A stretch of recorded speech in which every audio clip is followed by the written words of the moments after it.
नमस्कार दोस्तों, स्वागत है आपका वियोगी क्लासेज में। आज हम क्लास 6 की NCERT subject history our past से chapter 2 from hunting gathering to growing food पढ़ेंगे। ठीक है, जैसा कि चैप्टर का नाम बता रहा है, from hunting gathering to growing food. तो जो इसके बीच की प्रोसेस है, हम उसी को डिस्कस करने जा रहे हैं। ठीक है, देखते हैं। पहले क्या था, एंशियंट टाइम पे जो लोग रहते थे वो कभी एक जगह नहीं रहकर अपनी जगह बदलते रहते थे, वो हमेशा माइग्रेट होते थे।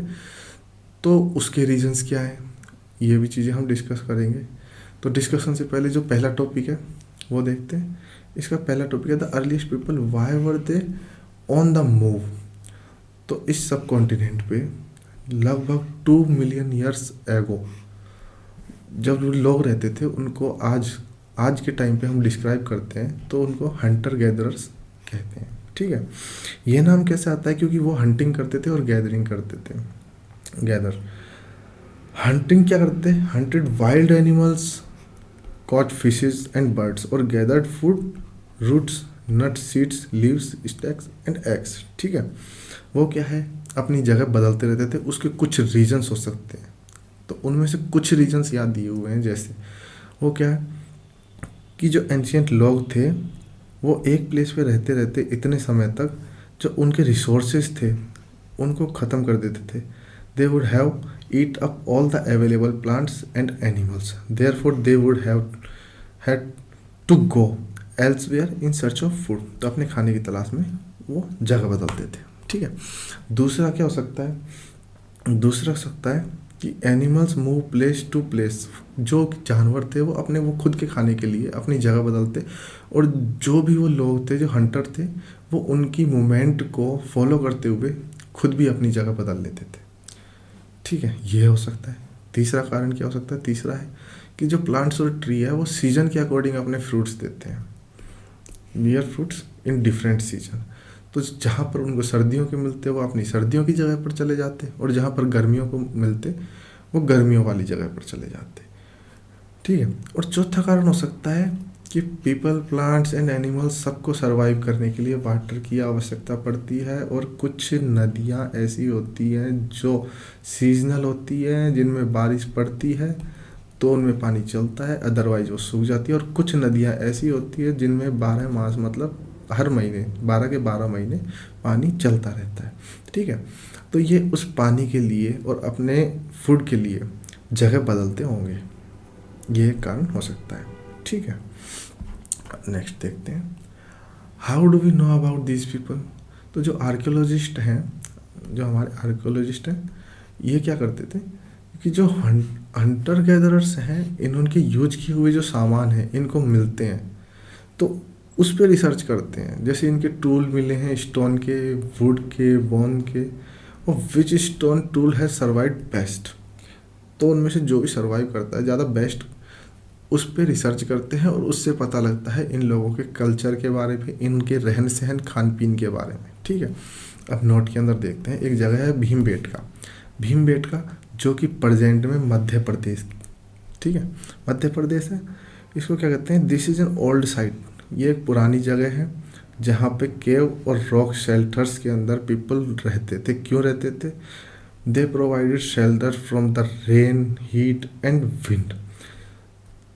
बरसात, गर्मी और तेज़ हवाओं से बचने के लिए ये उन केव्स में रहते थे। तो जो ये केव्स थी ये नर्मदा वैली के पास में है, क्योंकि भीमबेटका एमपी में। ठीक है, फिर देखते हैं आगे साइट्स। साइट्स क्या है कि जो भी पुराने लोग हैं उनके टूल्स, बिल्डिंग्स, स्पॉट्स जो भी हैं, जो हमारे साइंटिस्ट या आर्कियोलॉजिस्ट उनको मिलते हैं, है ना। ठीक है, जो फर की sites were placed where the remains of things were found, these were made, used and left behind by people. उस समय के लोगों के द्वारा छोड़ दिए गए थे। ये कहाँ पर, सरफेस ऑफ अर्थ, हमें अपनी धरती पर मिल सकते हैं, ज़मीन पर। बट अंडर द अर्थ, ज़मीन के अंदर मिल सकते हैं, जो खुदाइयों में निकलते हैं। और कई बार क्या होता है कि ये समुद्र के अंदर या नदियों के अंदर भी इनके अवशेष मिलते हैं। ठीक है, तो वो साइट्स होती हैं। फाइंडिंग अबाउट फायर, फायर आग के बारे में जानकारी। आग के बारे में जानकारी क्या थी, कुरनूल की गुफाएं हैं, कुरनूल की जो केव्स हैं, केव्स के अंदर क्या है, एश ट्रेसेस मिले हैं। जो एश ट्रेसेस मिलने का मतलब क्या है कि वहाँ उस समय के लोग जो फायर है उससे फेमिलियर थे, ठीक है, फायर से फेमिलियर थे। तो fire could have used for many things. सबसे पहले सोर्स ऑफ लाइट, दूसरा है मीट को रोस्ट करने के लिए, मतलब उनका जो भी भोजन था उसको पकाने के लिए, और तीसरा जो जंगली जानवर होते हैं वो आग से डरते हैं, तो अपनी प्रोटेक्शन के लिए भी ये उसका फायर का यूज करते थे, ठीक है। A changing environment around 12,000 years ago a major change in climate of the world. Climate 12,000 साल पहले लगभग क्लाइमेट में बहुत ज़्यादा चेंज होता है, जिसकी वजह से हीट बढ़ जाती है। हीट बढ़ने की वजह से क्या है कि नॉर्मल एरिया ग्रासलैंड में कन्वर्ट हो जाते हैं, और कन्वर्ट होने की वजह से increase the number of dear, antelopes, God, सीप एंड कैटल्स। इनके नंबर में इंक्रीमेंट होता है, यहाँ पे ये एनिमल्स सर्वाइव करने लगते हैं, ठीक है। The beginning of farming and herding, herding की और फार्मिंग की शुरुआत। फार्मिंग और हर्डिंग की शुरुआत के लिए क्या था कि जो घास होती है, घास के साथ में पहले ये अपने वीट, बर्ली और राइस, गेहूँ, जौ और चावल ये उग जाया करते थे, उग जाते थे। तो वहाँ के लोग इनको इकट्ठा करते, अपना भोजन बनाते, फिर इसको आगे इसकी ज़मीन के बारे में थोड़ा अध्ययन किया, और इन्होंने खुद ने इनको उगाना शुरू किया। तो फार्मिंग इस तरह से शुरू हुई है, ठीक है। Finding out about the first farmer and herders to find whether these sites were settlements of farmers and herders. Scientist study evidence of plants and animal bones. एक जगह है जहाँ पर बर्न्ड ग्रेन्स मिली है, बर्न्ड ग्रेन्स मिली है, तो बताओ फिर वहाँ पर साइंटिस्ट ने रिसर्च की, उनको काफ़ी सारी ऐसी जगहें मिली हैं, काफ़ी सारी ऐसी जगह आइडेंटिफाई हुई हैं जहाँ पर अलग अलग प्रकार की फसलें उगाई जाती थी। और साइंटिस्ट जो एनिमल्स होती है, डिफरेंट डिफरेंट एनिमल की बॉन्ड होती है, उसको भी आइडेंटिफाई कर सकते हैं, ठीक है। तो ये था कि पुराने लोग खेती करते थे, वो अपने फूड के लिए फार्मिंग वगैरह और हर्डिंग करते थे, ठीक है। नेक्स्ट स्लाइड में देखते हैं नेम एंड डेट्स। ये थोड़ा इम्पोर्टेंट है, इसको क्या है कि 3 भागों में बांट देते हैं, ये 3 भागों में। पहला हो गया 2 मिलियन ईयर, दूसरा हो गया 12,000, फिर हो गया 10,000, और फिर अब तक का, ठीक है। जो आर्कियोलॉजिस्ट है वो कॉल्ड अर्लीस्ट पीरियड द पहला पैलियोलिथिक। जो सबसे पहले का जो पीरियड था उसको पैलियोलिथिक का है, पैलियोलिथिक पीरियड का है। पैलियोलिथिक ग्रीक वर्ड है, 2 शब्दों से मिलकर बना है, पैलियो मीनिंग ओल्ड, लिथोस मतलब स्टोन। तो जो स्टोन एज थी उसको पैलियोलिथिक का। The name points to the importance of find of stone tools. ये नेम ही पॉइंट कर रहा है स्टोन टूल्स जो पाए गए थे उनको। The palaeolithic period extend from 2 million years ago to about 12,000 years ago. 2 million साल से 12,000 साल तक का जो टाइम इंटरवल है उसको पैलियोलिथिक पीरियड कहा गया है। इसको भी 3, जो इतना लंबा टाइम है इसको 3 भागों में बांटा गया, लोअर, मिडल और अपर पैलियोलिथिक पीरियड, ठीक है। ये जो इतना लंबा टाइम है ये लगभग 99% ऑफ ह्यूमन हिस्ट्री कवर करता है, ठीक है। इसके आगे the period when we find environmental changes. जब सबसे ज़्यादा एनवायरमेंटल चेंजेस देखे गए थे, कब देखे गए थे? बिगिनिंग अबाउट 12,000 ईयर्स एगो टिल अबाउट 10,000 ईयर्स एगो। तो जो उस टाइम इंटरवल को मीसोलिथिक कहा गया है, मतलब मिडिल स्टोन कहा गया है।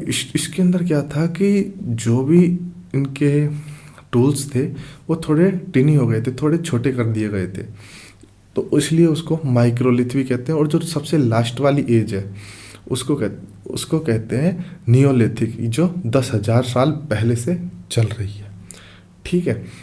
इसके अंदर क्या किया था कि जो टूल्स थे उनको थोड़ा शार्प कर दिया गया था, उनकी पॉलिशिंग कर दी गई थी, और कुछ नहीं। आगे देखते हैं toward a settled life. Archaeologist have found trace of हट एंड हाउसेस। कुछ हट और हाउसेस देखे गए हैं कुछ साइट पर आर्कियोलॉजिस्ट के द्वारा। एक है बुर्ज होम जो प्रेजेंट कश्मीर में है, ठीक है। वहाँ के लोग क्या करते थे, पिट हाउसेस बनाते थे। पिट हाउसेस क्या होते हैं कि ज़मीन की खुदाई करके उसमें सीढ़ी बना दी जाती थी और सीढ़ी बनाकर वहाँ के लोग सर्दी से बचने के लिए उसमें रहते थे। तो ऐसे घर को पिट हाउस कहते थे, ठीक है।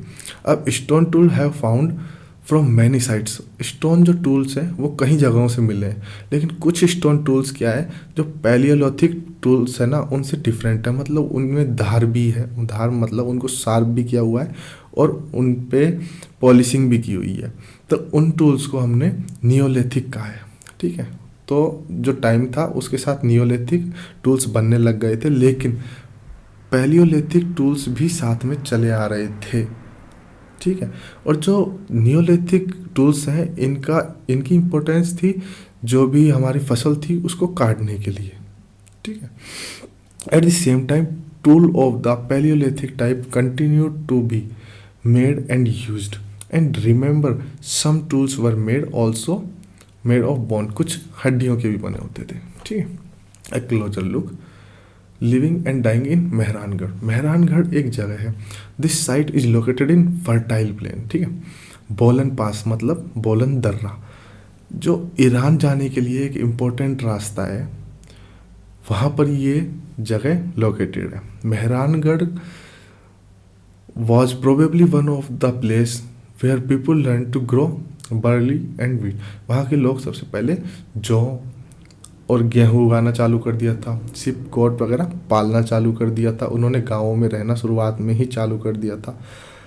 और at this site many animals bone were found. यहाँ से कई सारे जानवरों की हड्डियाँ मिली है, ठीक है। तो ये डियर पिग सिप गोट सबकी ये पालते थे, ठीक है। अदर फाइंड्स इन मेहरानगढ़। मेहरगढ़ के अंदर क्या था कि जो घर थे वो रेक्टेंगुलर हाउसेस थे, मतलब स्क्वायर और रेक्टेंगुलर शेप में थे। उनमें कंपार्टमेंट बनाए गए थे। कंपार्टमेंट के अंदर एक दो जैसे 4-5 कंपार्टमेंट बनाए गए हैं, उसमें से एक फूड स्टोर करने के यूज में लिया जाता था। अब इनकी एक मान्यता क्या थी कि ये जब लोग मरते थे आफ्टर डेथ, ये कब्रिस्तान में brutal is at such one such arrangement civil brutal sites have been found at Mehrgarh. Mehrgarh के अंदर क्या था कि जब लोग मरते थे तो उसको दफन करने के साथ में उसके साथ एक बकरी भी गाड़ दिया करते थे, जिससे वो अपने बाद में मरने के बाद भी अपना खाना खा सके, ठीक है दोस्तों। आज की क्लास में इतना ही, मिलते हैं अगले चैप्टर के साथ।